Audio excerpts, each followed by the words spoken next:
So I saw the headline about US only left with $1 billion to give to Ukraine. I saw some headlines about this. The US always have money. The US will never run out of money for war. That is just forecast they just for need Ukraine. to print.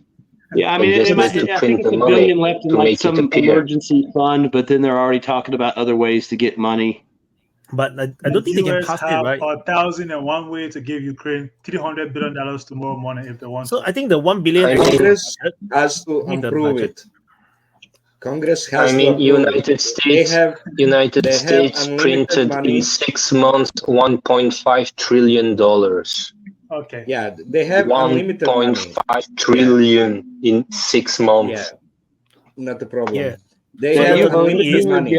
But Congress, 2 wars at the same time. No Congress problem. has to approve it. Congress has to approve it. That's the issue.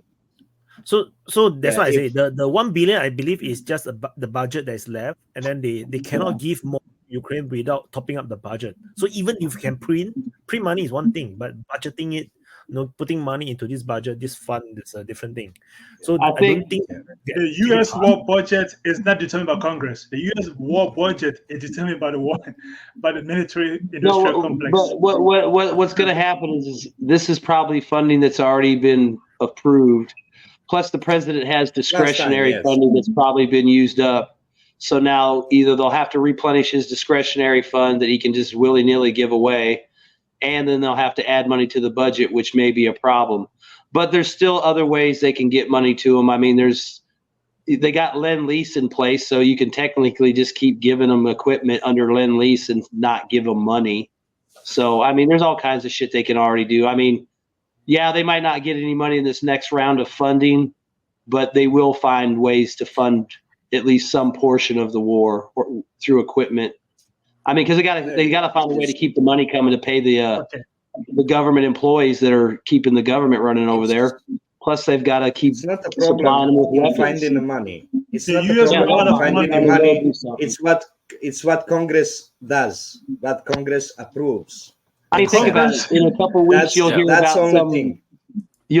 some UN discretionary fund that no one knew existed, and then all of a sudden there'll be $20 billion in it that they can give Ukraine. It'll be some shit like that. The U.S. run out of money when it sees that Ukraine is a lost game. Then all of a sudden they run out of money. If they have the belief that Ukraine was a win game and they could do something to Ukraine, they would never run out of money. The example, Israel, all of a sudden 155 millimeter rounds that Ukraine needed for the past hour. So exactly like Israel. I said, it's like, oh, look what we found. Look what we found over here in the corner. Congress like could scream from now to the time. Congress could scream from now to the end of the world. The U.S. military will always find what they need for its wars. To hell, Congress.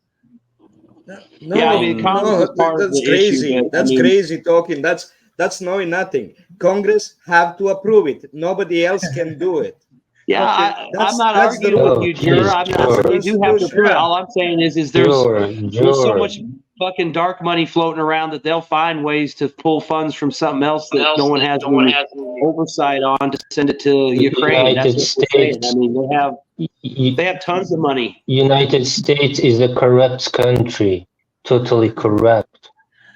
Hey. I mean, the CIA, the NSA, the black programs, they can find money which is not written in a congressional paper. They can have funds. I mean, look at the... If everything works according to the rule, if everything works according to the rule, you're right. But that's not how it works. If everything works according to the rules, they will not be in Syria. They can throw some pocket cash down the table. Syria is an example. What's that? They can throw some coins under the table. But the big cash has to come from Congress, like the big bucks. Yeah, they need but you don't. I mean, all you gotta do is keep pushing shit in.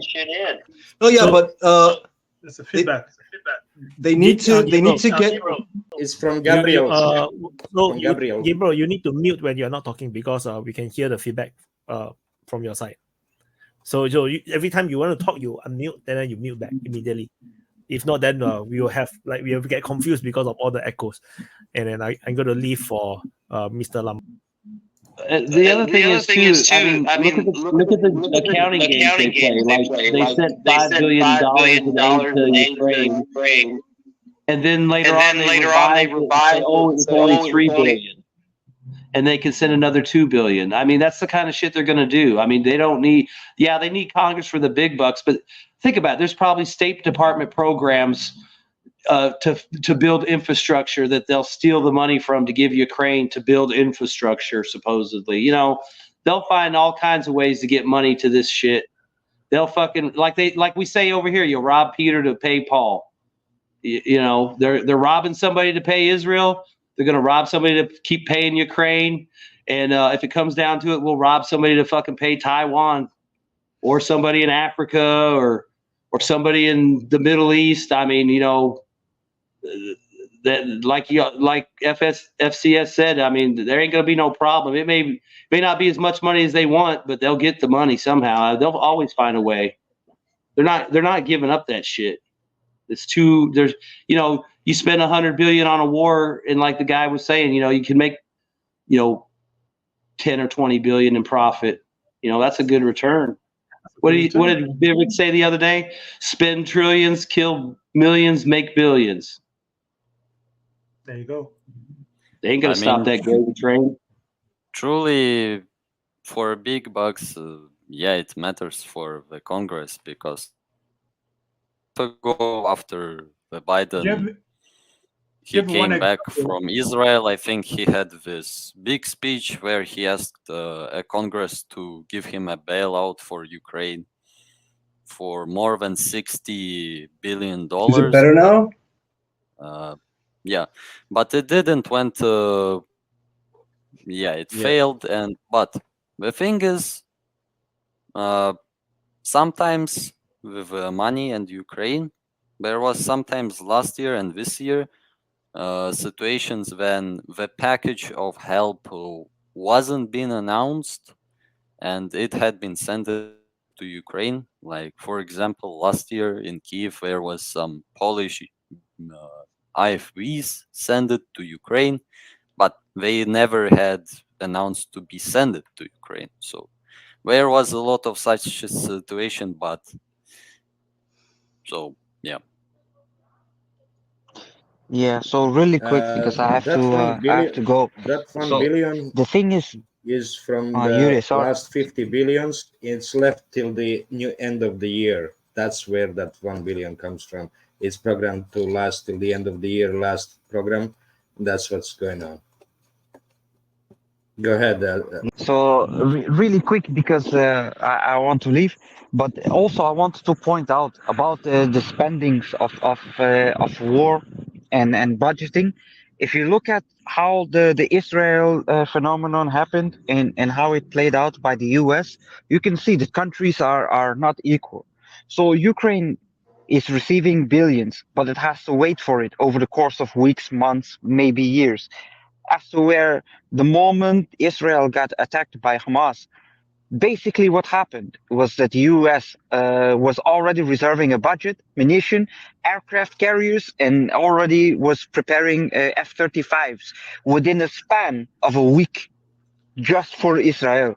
So what you see is that the inequality between nations, according to the American hierarchy, is very big, as to where Ukraine needs to negotiate some more, and then wait some more. Israel has seemed to receive them at nearly immediate expense. I think this is a very clear cut of the how America sees nations in between. Ukraine needs to survive. Israel needs to be there, whatever it takes. And then with look at the U.S. They're stripping out the Iron Dome system from the Washington State Joint Base there and the Guam base to go give it to Israel. They weren't going to strip that shit out and give it to Ukraine to help Ukraine. And that's like the Iron Dome, like two sites, like I don't know how many sites or launchers, but like, you know, another couple thousand missiles, and then the launchers. So we're reducing our protective capability in the Pacific to help Israel, but they weren't willing to do that to help Ukraine. And you know, Ukraine needs that air defense way more than Israel probably does. I mean, yeah, they get hit by rockets, but Israel or Ukraine's trying to dodge, you know, cruise missiles and fabs and, you know, whatever else they're getting hit with. At the end of the day, it all comes to the interests of America. If America find enough interest in Ukraine, Ukraine will survive tomorrow morning. They got sick of Ukraine tomorrow, Ukraine is a dead country. Not Hey, guys. It's also a matter of corruption. Just look at the amount of money for Israel, 14 billion, and for Ukraine, 60 billion. Because Ukraine, you have the big guy who receives 10% each time money goes to Ukraine. And then in Ukraine, you have people in Ukraine who take the money also for themselves, so they can still throw people in the front line. But for Israel, you have less corruption with them. That's why the amount of money is only 14 billion. I was quite astonishing by the difference of amount of money. 14 billion only for Israel and 60 billion, which is the equivalent of the French military budget of France. That's 60 billion. Wow. Yeah, I also noticed that. Super interesting. Hey, did anyone hear about the bond auction that they were doing in USA? I saw a blurb about it. And 25% of those bonds were bought by the banks themselves because no one wanted to buy them. Yeah. That was my point. It's like I know that they can print money whenever they want, but eventually they're gonna hit a wall, which in this case is called fiscal cliff. They're gonna. I mean, it costs all the legends. Sorry, but those are the legends. And you have only primary dealers. Only primary dealers can buy bonds from the Fed from the Fed.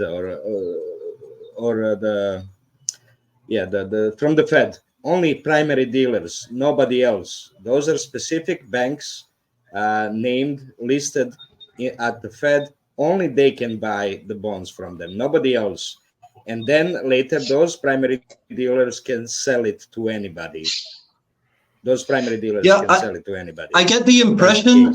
I get the impression that USA is at a dilemma in which they need to keep on the defense spending because that's what's propping up their GDP, but also spending too much.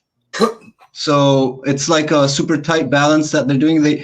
They're caught in a whirlpool. Actually, they have to keep on, but they're facing a fiscal cliff eventually. Yeah, just to add on to that point with the bond auction was terrible. The buyers were demanding, pretty premium rates to take those bonds, and the problem with that is, as rates go up, if you look at the U.S., if their debt servicing, for the first time ever, their debt service costs have exceeded $1 trillion. And that's all happened because the interest rates are going up because investors demand higher rates. So if you were to look at the interest payment yield, it's basically a vertical line right now in the last, since the beginning of this year. And, that's not sustainable to be, having to pay $1 trillion in debt service costs annually. That's $1 trillion that could be going towards bridges and schools and healthcare and everything else. U.S. is in a world of hurt. Yes, sir. I have a question for you. Oh, hold on. With the bond thing, and obviously you could keep printing money, in your defense industry. Would the U.S., I'm just asking this because I'm curious, could you string out the value of the dollar more by slowly doing things like, let's say the dollar's weakening and people are losing faith in the dollar, so all of a sudden you open up the oil spigots and start dumping that commodity on the market to prop up the dollar And then when that starts to not work, you go to another commodity. You know, like all the commodities we're sitting on here that we don't develop, would that be a way to extend the value of the dollar? You know, like right now it's printed on like promises and paper and hope, but then if we actually started backing it with commodities, would it extend the life? But by doing so, you remove the reserve currency status of the dollar. Because for a reserve currency to be reserve currency, the country which emit the currency need to grow its imbalance, economic imbalance, and building deficit. It has to. If United States begin to provide raw materials more than it is doing right now, you will have countries who will be interested to buy it, but then how can they make US dollars? Hey, but wouldn't they have to invest in infrastructure to do that, like to ramp up production? Oh yeah, that's what I'm saying. I mean, if I may what if these politicians got smart and like, okay, we got to expand production. We're going to start, exploiting our commodities and using that as a way to make more money, to make up for the deficits and all that, If I may explain that, by selling oil to the world, those other countries will use their dollar reserves. They basically gonna give the dollars to the US, basically reducing their need for the dollar, which is gonna destroy the confidence in the dollar. It's gonna speed up the dollarization because they have less of it. They're gonna switch to yuan because of that. That's the problem. It's gonna destroy dollar if you do that. Not that you increase dollar need by buying stuff from people that want to be employed. They want to produce something, they employ people, and they sell it to United States. They don't care if the dollar is printed or not, because they're gonna earn the income. Those companies gonna earn the income. That's how basically by US importing, it's spreading the dollar into the world that wants it, that needs it for their income. So that's how what you're saying is that a reserve currency needs to get the currency bought and not returned to them, right? Something like that? Yes. Yeah. To circulate around the world as much as needed for the rest of the countries, that they have it as much. That's the problem. Let's say you cannot create yuan as reserve currency because there's not enough in the world circulating for the people to use it. There's not enough liquidity. So it cannot become reserve currency. Once they spread it all over the world, then the people can use it, and it can be additional reserve currency for the world. That's how it works. It's completely opposite from traditional mythology that's spreading. You got to understand, there's two economic theories. One economic theory is for empires, and another one is for colonies. You guys believe in colonial economic theories, not the ones that are employed by empires. That this is the way that the empire exists, because they spread that knowledge of the colonial economics so that they can enforce them themselves. That colonies are basically enforcing that colonial mindset themselves, so that empires don't have to work hard to keep the colonies. Every empire has to run on deficit, commercial deficit, because it needs to spread its money, its currency. It has drawbacks, with growing deficit, but it has a lot of positive things, like don't need to produce anything to build its military, to buy things. You just need to print. That's what United States was on since the 50s. I think it was And Pesco. especially even more after what Nixon decided when he decided to break down the parity with The gold. dollar and gold. Yeah, he destroyed that. Well, the problem. gold back. The problem with Nixon is not how people understand it. Is that United States switched a short before that from exporting country to importing country. Yeah. So after the Second World War, United States was exporting everything to the Europe, to all around, you know, exporting jeans, the movies, you know, all weapons, everything, you know, so many things. And then around 65, 68, that's where it switched from exporting to importing. So suddenly all the transfer of the money has to be calculated differently. And that's why they broke Bretton Woods agreement, because of that possibility that they'll have to cover for that with gold. But at that time, they didn't need it. Until that time, they were spreading the credits in dollars all around the world. So you can imagine how much money they were printed at that time, because everybody wanted dollar to buy jeans and movies from United States and weapons. And it was the beginning of the destruction of the industrial base in United States in the 70s, with Detroit, the car industries, with almost all kind of industries, coal mining industries, and everything, because United States decided to really use their currency to spread it the most possible way, to dominate and to have so much money power to build their military, because they were focusing on military only. This is the only real industry that produce physical things that works in United States today. And housing. Even agriculture is going down. And now, thanks to what they've decided with Nord Stream, they are providing oil and gas also. But hey, at what price? And for how long? Because it's fracking. And fracking has not the same amount of oil and gas than real gas and oil, like in Saudi Arabia or in Russia.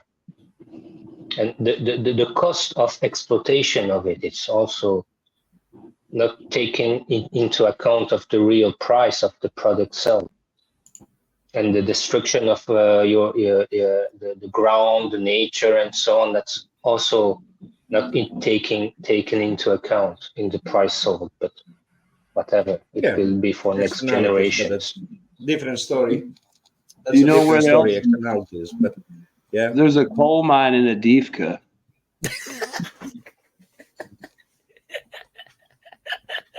Yeah. So funny.